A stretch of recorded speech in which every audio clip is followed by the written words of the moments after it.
บ้านเฮากินเมืองลาวที่เฮาอยู่มีมาตั้งแต่ปู่ตั้งแต่ย่าข้างดึกดำบรรพ์เดือน7ไทยหุดหน้าพร้อมตกกาฟ้าเนื้องนั้นเดือน8พร้อมเพียงกันไหวพระเจ้าเข้าพรรษาพอฮอดยามเดือนเก่าแม่นบุญเขาป่าดับดินอุทิศทานให้กินผู้พัดภาคจากโลกาเดือน10บุญเข้าสา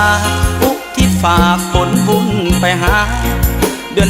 11ออกพรรษากฐินผ้าป่าฮอดหน้าลมหนาวเดือน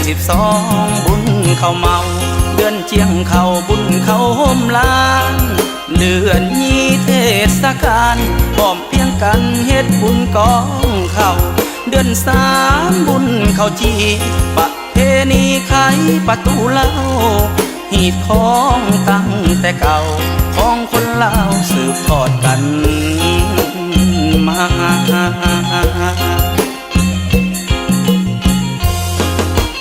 มวนเด้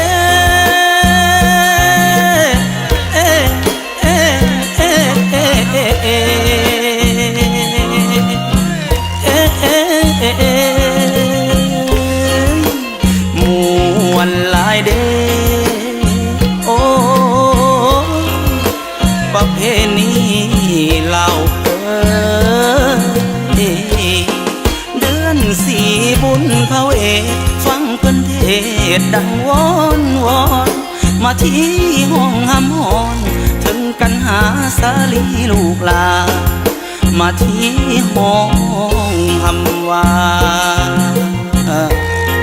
กันหาแม่นี่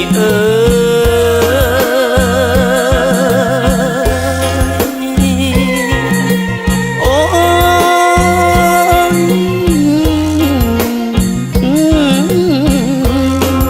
สาลีแม่นี่เดินหากุศลกาเฮาพากันกับพ่อแม่หดสงสุมเท่าแก่